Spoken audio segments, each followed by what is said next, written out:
How could the Interoceanic corridor of the Isthmus of Tehuantepec in Mexico threaten the Panama Canal's long-standing supremacy? This ambitious project aims to create a new trade route between the Atlantic and the Pacific Oceans, using a combination of rail, road, and port infrastructure. But what is the history behind this project? How is it progressing so far? And what are the implications for the global trade landscape? Stay with us as we answer these questions and more in this video.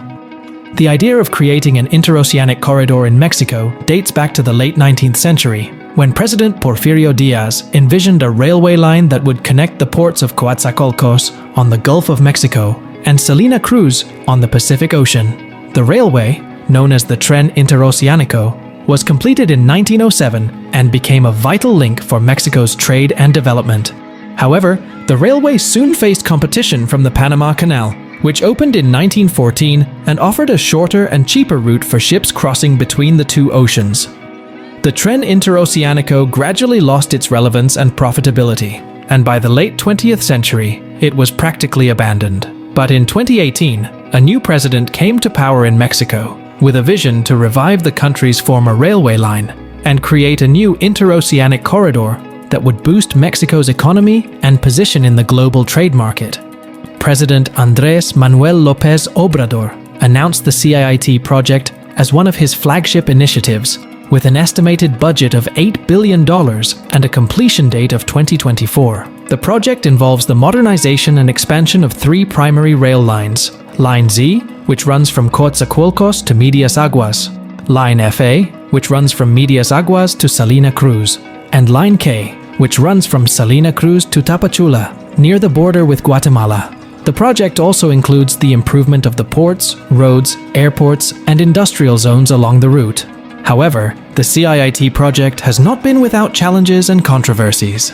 Since its inception, the project has faced opposition from various groups, including environmentalists, human rights activists, and indigenous communities, who have protested against the potential impacts of the project on the ecology, culture, and livelihoods of the region. The project has also resulted in the forced relocation of hundreds of local families and the imprisonment of some of the protesters. Despite these difficulties, the CIT project has made significant progress and achieved some important milestones.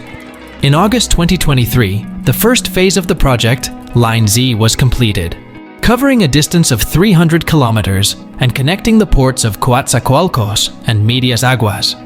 López Obrador celebrated this achievement by taking a symbolic ride on a passenger train along the route. Accompanied by government officials and media representatives, he declared that the project was a historic achievement for Mexico and a sign of hope for the future.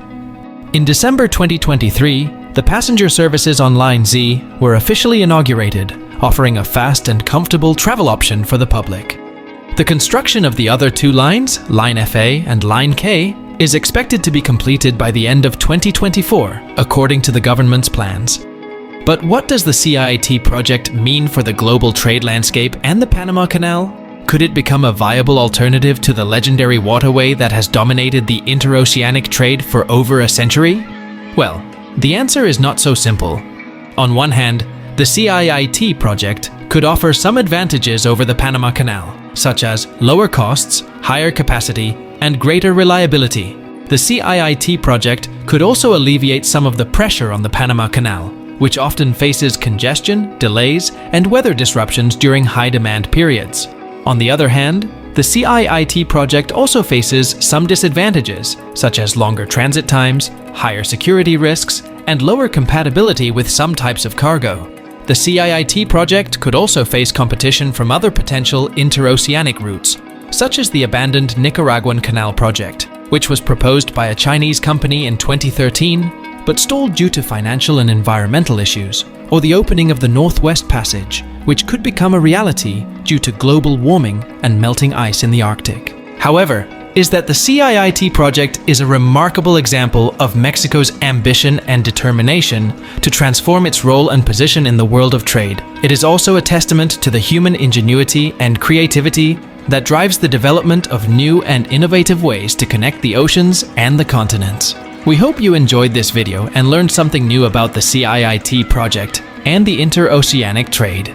If you did, please give us a thumbs up and subscribe to our channel. And don't forget to hit the bell icon to get notified of our latest videos. We would love to hear your thoughts and opinions on this topic, so please leave us a comment below. What do you think of the CIT project? Do you think it will succeed or fail? And how do you think it will affect the global trade landscape and the Panama Canal? Let us know in the comments. Thank you for watching and see you next time.